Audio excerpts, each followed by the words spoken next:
ઊંઝામાં અસામાજિક તત્વોનો આતંક, 4 શખ્સોએ છરી સાથે આતંક મચાવ્યો. શખ્સોએ યુવકની કારમાં તોડફોડ કરી. 4 સામે નામજોગ ફરિયાદ નોંધાઈ છે. ઊંઝામાં અસામાજિક તત્વોનો આતંક. વધુ માહિતી સાથે સંવાદદાતા ચંદ્રેશ ફોન લાઈન પર જોડાયા છે. જી ચંદ્રેશ, અસામાજિક તત્વો બેખોફ બની રહ્યા છે, જે આતંક સામે આવ્યો, શું વિગતો?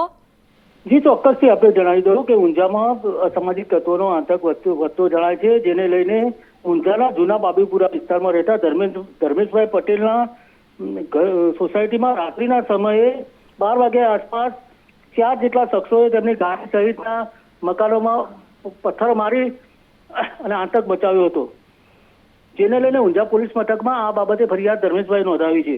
જેમાં ચિરાગ